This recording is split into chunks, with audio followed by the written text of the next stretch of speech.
May I have your attention, please? Tapu Sanjeeva Janardhan Kini, Mission Service to Humanity.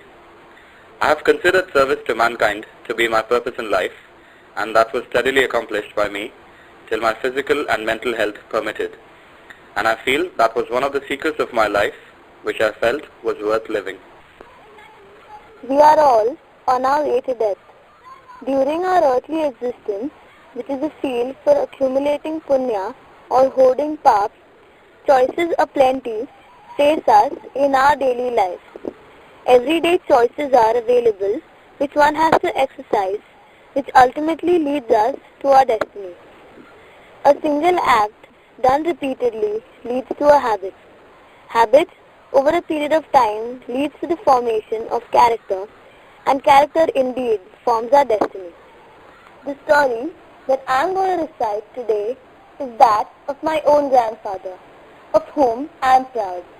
Nay, I dare say, proud is every man and woman who knows him closely, as a man who has spent his life purposefully and accomplished what he has sought for. The utterance of the name Kapu Sanjeeva Janardhan Kini immediately brings into our psyche the characteristics of a Simhapurush, a lion man.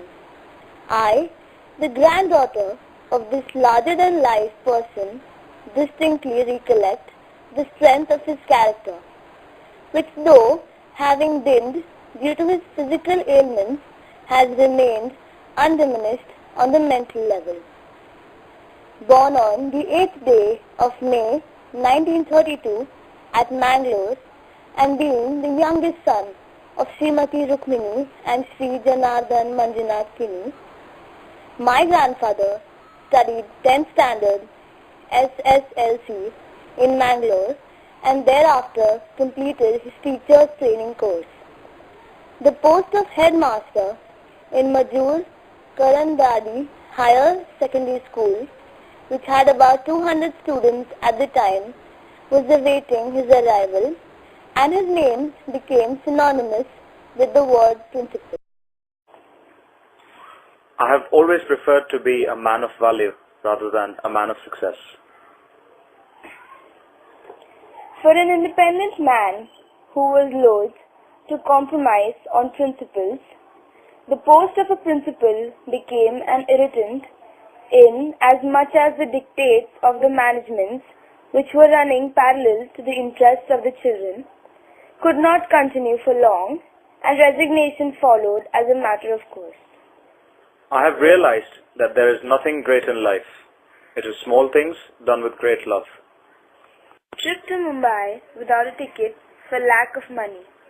The detaining of the headmaster by the student ticket collector. The payment of the fines for the teacher by the student ticket collector. The total lack of support from the brethren for the survival in a foreign city of Bombay. Notwithstanding, the stature of Sanjeeva Kini grew day by day. I have not followed where the path tried to lead me. Instead, I have preferred to move where there is no path and left the trail.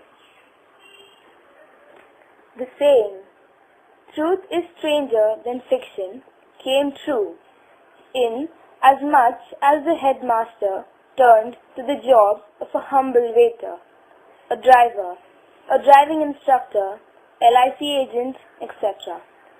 The guiding principle in the life was that it is indeed true that we all can't be the driving wheel, but the duties of all the parts, including the tire, have to be done perfectly to ensure the smooth running of the vehicle, which is what Sanjeeva Kini continued to do.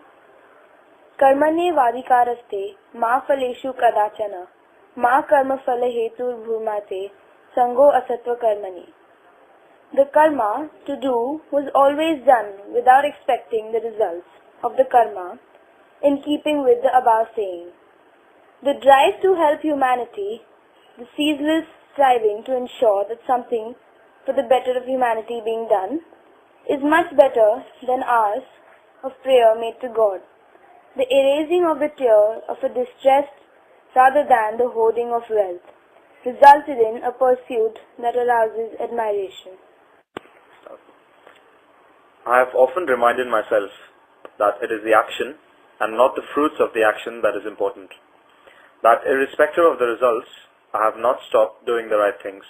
The concept of being a real social worker in helping the people in distress without the expectation of any money in return. The urge to help the downtrodden, the urge to fight against evil and illegal characters lead to many instances, but Sanjeeva Kini proudly stood up to all of them. I have always believed in what I do, and I have done in what I believed, since I knew all other things in life are a waste. The breaking of the seventh rib to save an unknown man being assaulted mercilessly by 4 unknown assailants who assaulted the Saviour also equally mercilessly. The trip to jail to support the cause of Taximen's Union, the umpteen number of sacrifices done for the poor by using his only tool, the taxi for purposes of carrying patients to hospitals, distress to the police station, could only be a result of this. I have felt that real joy came not with ease or riches, or from the praise of men, but from doing what was worthwhile. The marriage to my grandmother, Kushala Venkatesh Bhatt, a lady of high virtues and steadfast devotion, was the reward which Sri Sanjeeva Kini received in the prime of his youth, which resulted in the boost to the already unabated zeal to do good to people at large. Household duties and taking care of the children were the responsibilities that were taken by Mrs. Vaijayanti Kini, and then began a lifelong sacrifice of the duo, in which each one complemented the other, resulting in this heaven in which we live today. What I have known and seen in life is that there is nothing in life but helping others, refraining from hurting others and comforting those that are sad. The life of my grandfather showcases the life of a person who lived up to his principles without caring for the ordinary and mundane things that ordinary people aspire and perspire for. The need for becoming rich in monetary terms was and remains one of the objectives with the least of all priorities. The same resulted in my grandmother's patience being tested time and again, as serving food who came to the house was the first of all the priorities, and the diminishing resources were the irritants of a dutiful housewife. I have never compromised with myself, as I know that I am all that I have. Having 3 children, my grandfather named them after what he thought they should be in life. My mother, Jyoti, a lamp to show light wherever I go. My elder uncle, Jeevan, give life to the patients that he treats. My younger uncle, Jayesh, brings victory to the truthful clients of his. I have always known that I am not bound to win, but I have been bound to be true. Being the progeny of a truthful and contented man who showed the way to real happiness, the 3 children have begun their way of trying to make the world a better place than what they have found it. The secret of success has been my deep desire to help people, faith, and belief that I can and should do it. The clear and definite vision that I kept in my conscience and working tirelessly step by step towards the same without one thought of doubt or disbelief. Just for this morning, we are going to come and touch your feet and be assured of your umbrella of protection on us. Just for this morning, we will smile and say that we love you and continue to treat you as our living gods. Just for this morning, we will serve you the food that you want us to serve and feel privileged on being asked to serve. Just for this morning, we would do something more to make you comfortable. Just for this afternoon, we are going to devote our time to your needs and fulfill the same. Just for this evening, we'll sit with you rather than amongst ourselves and share with you the joys and sorrows that we face. Just for this evening, we'll seek guidance from you in regard to all our duties. Just for this evening, we'll recite stories from the Puranas or Upanishads in such a way that you also be a recipient to the same. Just for this evening, we'll sit beside you and tell you about how much you loved us when we were small and the memories of the loving moments that we spent with you.